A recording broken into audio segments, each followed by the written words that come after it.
from Alabama, Tommy Tuberville, a coach, a man that fights for kids. Welcome him out here. We're going to have a conversation about the American family. Senator, come on out if you're back there.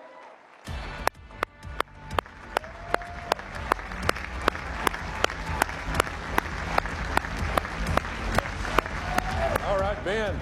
Senator, good to see you. Good to be here. Let's talk about kids real quick. You have been a coach first. We have something in common. We both had a stint at a place called Ole Miss. Yeah. If there's any rebels out there, hotty toddy.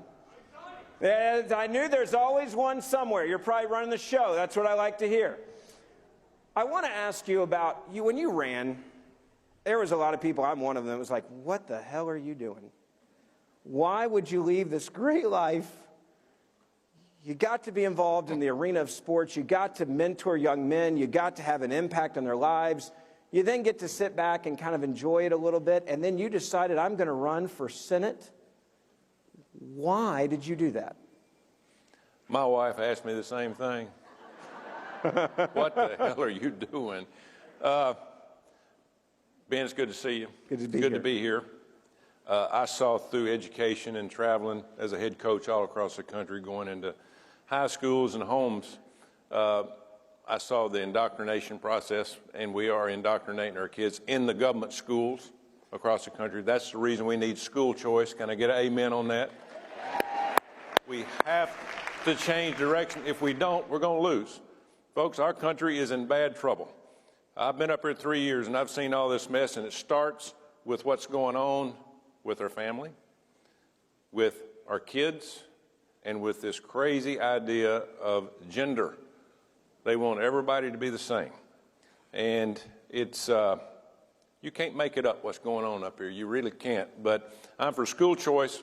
We have to get that. It's a necessity. We've got unions. Unions at one time were good for this country, but not unions for our teachers in our schools, because they have absolutely been the ones that drag our country down, because they want to teach this woke DEI socialism agenda that our parents don't want. And of course the government have attacked our parents for years. They want to divide the family. They want the dad gone. They want the mom to get a check for every kid to, be on welfare. It's a disaster, and it all goes back to Christian and moral values. You mentioned the home, and I think this is exactly what communist, socialist, Marxists want. They don't want a dad in the home. They want the government to be the dad. My hometown of Memphis, Tennessee this year, they think that about 84 to 86% of all African-American children born this year will be born into single-parent households in my hometown of Memphis, Tennessee. The government has become the father. And you see the crime that's rampant in cities like Memphis that I love. You see it in places all over the country where you have these liberals that have taken over the school boards. They've taken over local government. They're letting criminals out of jail. The other day, we had a man that shot a woman 4 times. He was already back on the streets in Memphis while she was in surgery for a life-saving surgery at the hospital. That's America now under the Democratic Party, and they love the fact they're controlling these mothers and their kids. Exactly, and it's getting worse. If you just look at the migrant situation that we're having now, the open borders, there's a reason for that. I mean, they're overwhelming all states in the country. They really want to overwhelm the red states. And how are they doing that? I've got a couple of high schools in the state of Alabama where I represent, and because of this illegal immigration, they have gone from 15, 20, 30% Hispanic to 70, 80%. We're having to educate them. And that's a hard job when they don't speak our language. It's just atrocious what this government's doing. Joe Biden administration, it's not him. He doesn't know what day it is. But it's the administration that he's got. Or what year he was the vice president, but let's not stop there, right? Yeah. Well, let's go past that one, too. There's people behind the scenes running this show, and it's just, being a non-politician, being an educator all my life, and coming and seeing this clown show up here, it hurts to know. My dad fought in World War II. He died on active duty in the military, but all the things that are being attacked, from our education to our family, transgender in sports, which don't get me talking about that. We're about to, don't worry. Yeah. And then, of course, the military, the law enforcement, our debt. I mean, there's no answers. They want no answers up here. They want government to take over, and as you said, that's their number one goal. They want to control everybody. Those of you out there think your economy is good right now. Your economy is good because we're borrowing on your credit card, taxpayer credit card, $80,000 a second, 4.6 million a minute is how much we're putting on a credit card for the taxpayers. Going out there, money's being flushed out there. Your economy looks great, folks. Grab a hold and hold on, because it's going to get bad. Because sooner or later, we all know that credit card debt's got to be paid.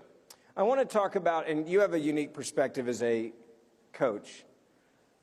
I played sports in college, played tennis at Ole Miss, and it's not hard to figure out there's a difference between men and women in sports. There's a reason why you have men's basketball, women's basketball. There's a reason why you have men's football in college and you don't have women's football in college. Doesn't mean that one's better than the other. But this idea that we are going to blend these together and anybody can wake up on any given day and go, I'm the opposite sex. We had track stars that are breaking women's records. We have swimmers that are breaking women's records. We have trophies that are being taken away. But what worries me more than that is scholarships. When you work your tail off, there's a lot of kids that make it out of poverty because of sports into college. It may not be an SEC school. It may be a Division II school. It may be a Division III. It may be a combination of scholarships. But I've witnessed scholarships give kids a better life. I was one of them. I had to pay for college myself, and I knew it was going to be by hitting that yellow ball really hard. I look at these girls now. They're having scholarships that are going to be taken away from them. And not just that, but then they're in a locker room with a man. Did you ever think when you were a coach you'd even be having this conversation we're having right now? No, we've lost it. And everybody asks me, why? Why are we doing this? And I'll tell you why we're doing it. We are not doing this. The Democrats' Socialist Party is dividing family. We've talked about that. Dividing the family. They're dividing gender, or actually they're trying to bring gender together because they think men can have babies now, which is another story. So, but now they want to tear down our sports because sports is one of the things that has really made this country great, because kids at a young age go learn how to compete against each other. They learn how to win work. or lose. They learn how to win. They learn how to lose. But that's been a golden idea in the United States of America for years. Now they're trying to tear it down.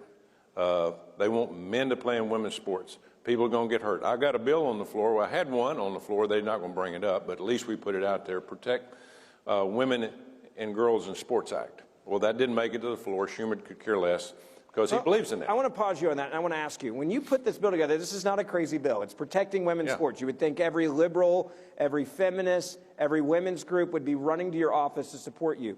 What was the reaction of your colleagues in the Senate, specifically Democrats and specifically female senators, when you're doing something that used to be this would be feminism 101? Did any of them call you and go, hey, man, I love this. I want to co-sign. I want to be a part of this. I want to help you protect women's sports? Or was it totally silent because you're a Republican and you're an evil person? Well, we know the Democrats aren't going to vote for it, but I actually had a couple of Republicans vote against me on this. And I went and asked them, don't you have a daughter? Don't you have granddaughters? I mean, what planet are you coming from? I mean, this is not right. This is American values. So that didn't make it to the floor. Now, I've got a new one. Those of you that hadn't heard this is the Olympic Committee has decided this year coming up that all the Olympic sports can make their own decision to let men play in women's sports. Well, the first one decided the other day that the boxing committee decided this year that men can box against women in the Olympics. Yes. Somebody's going to get hurt. No, I'm not joking when I say someone's going to get killed. Yeah, and they have no common sense. There's zero common sense, folks, up here in the clown world. I'm telling you, nobody looks out for anybody else other than their power and their obsession of turning this country into a globalist socialist country. Nobody cares. When you look forward 5, 10 years from now, what's going to break the back of this insanity? Is it going to be women getting hurt? Is it going to be no more women's sports at the NCAA level because it's just going to all be co-ed? I mean, where is there a point where we get a correction? Because we're clearly not there. I mean, even people, Martina Navratilova, one of the greatest tennis stars in history, one of the first athletes to come out of the closet, she has come out and has now been attacked by the LGBT community because she said women should not be playing with men. This is insane. And they're now going after her, trying to destroy her entire life work in sports. Oh, yeah. So Caitlin, what's going to happen? Do you see it? Yeah. Well, you see it kind of bubbling, and it's getting worse and worse. Caitlin Jenner, I talk to her all the time. She's totally against this, you know. And I've told Caitlin, you were one of my heroes growing up. Remember Bruce Jenner Back when it was Bruce. won the decathlon and years ago.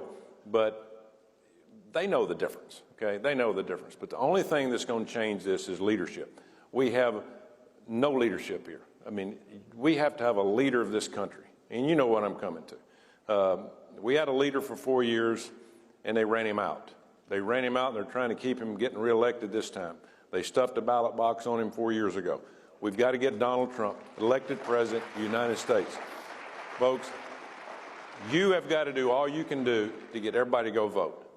Because I'm telling you, I'm just an average country boy from the South that came to the big city that has been amazed.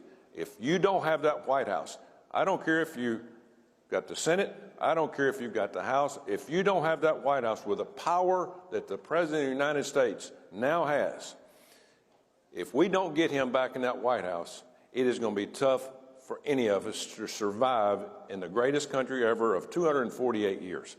And so that has got to be our step forward for the next 10 months. Now, it's going to be rough. You're going to have the groups coming out on the left that we saw a few years ago, tearing down cities, burning buildings. Hey, we got to wipe our hands of that, and we got to understand that no matter what happens in the next 10 months, he has got to be reelected, because he's the only thing that's going to save us from losing this great country that we live in. Amen. The privilege I get to co-host a podcast with one of your colleagues, Senator Ted Cruz. If you don't download it, Verdict with Ted Cruz. We talk a lot about the weaponization of the FBI, of the deep state against Americans. And we have seen something that I never thought we'd see in our lifetime. I mentioned this in the beginning. We have a deep state that's now coming after parents.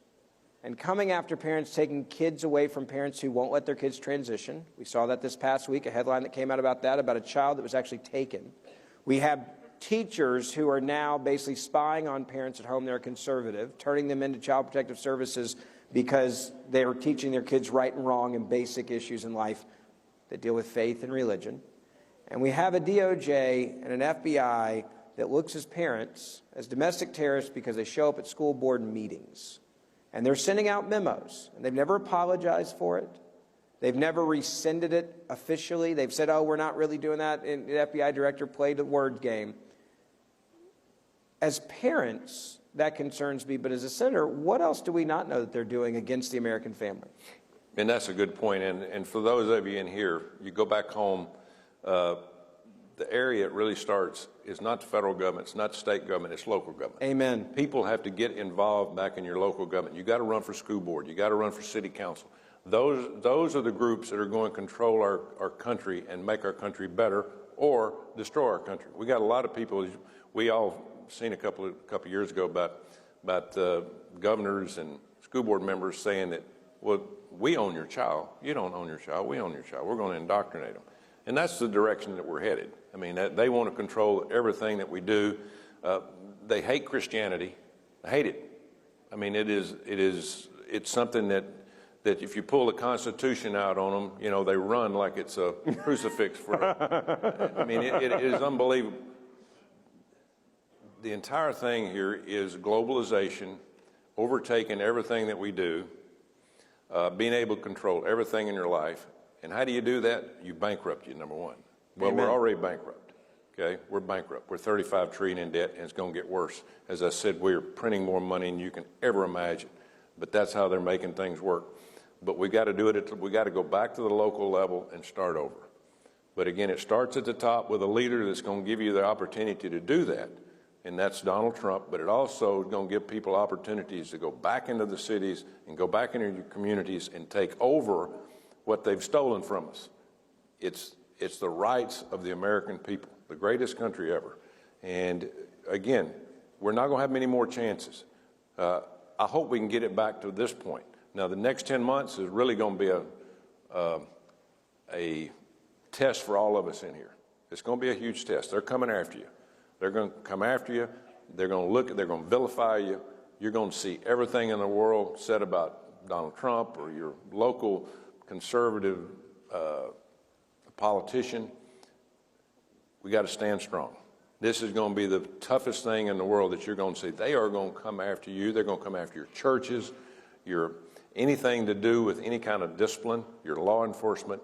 It's going to be a tough time because they can't give up. They know a lot of these people are going to go to jail when Donald Trump gets elected, and I'm going to be right there helping. I'm going to be glued to the TV when that's happening. I want to pivot, and I want to ask you something that is also an important issue. It deals with foreign policy. You guys had a very important vote in the Senate on Ukraine funding. A lot of people may not realize you went to Ukraine before everything broke out. You met with Zelensky before everything happened. Can you tell us a little bit about what that meeting was like and what you saw coming down the pipe and now where we are? Well, went back about 3 or 4 months before it started. He was begging a few of us senators that we went to see him. He said, "We need help. You know, they're going to come unless you give us weapons to put on our border. Help us. You know, show them that we got a show of strength and that you're going to help." Well, Joe Biden wouldn't do it. Obviously, they allowed them to come in. Now, we're the one that forced this war because we kept forcing NATO on Ukraine and showing Russia, hey, we're going to build military bases on your borders. And Putin said, no, you're not going to do that.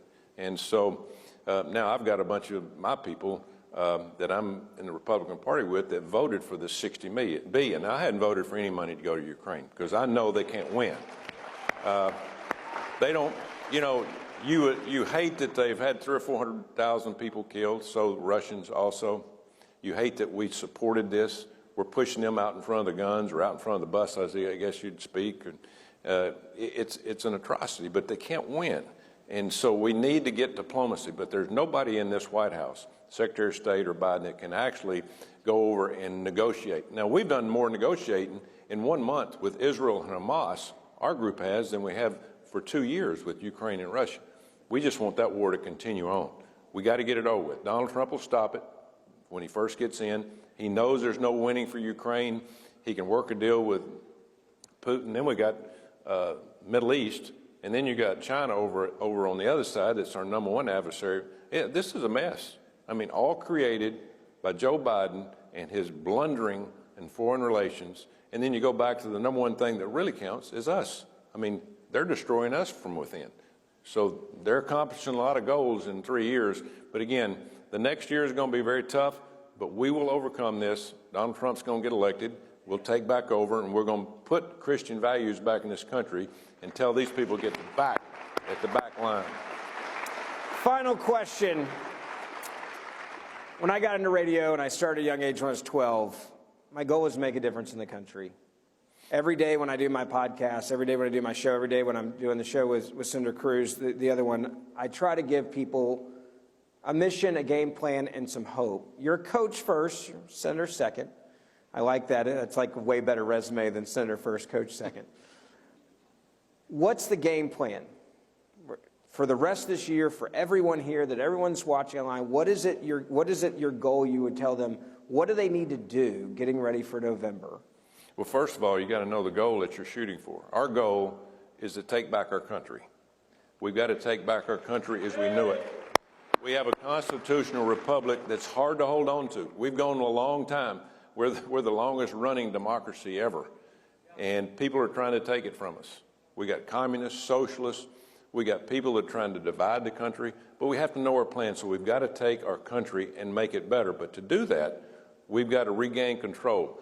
Our game plan is from the ground up, from the grassroots into the counties, the cities, the small neighborhoods, to understand the direction this country is going and reverse it. And so we got to take over. We got to take back over, as we talked about earlier, the education part of our communities. But remember, our number one commodity in this country, our number one commodity is our young people. That's the future. We got to make sure that they understand, because now this Generation Z they didn't vote. Now they vote.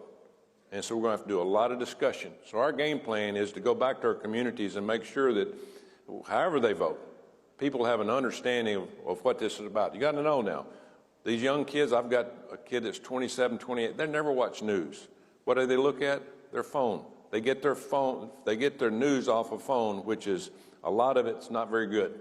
So we got to get out and speak to the young groups and get them to vote and understand their future is about our Constitution. And so game plan and save our Constitution from young kids on up in every community. Tell your wife we're sorry you're in D.C., but thank you for giving you to D.C. We appreciate it. Everybody give the senator a big round of applause. You guys are going to have one heck of a CPAC. Thank you, guys. Thank you.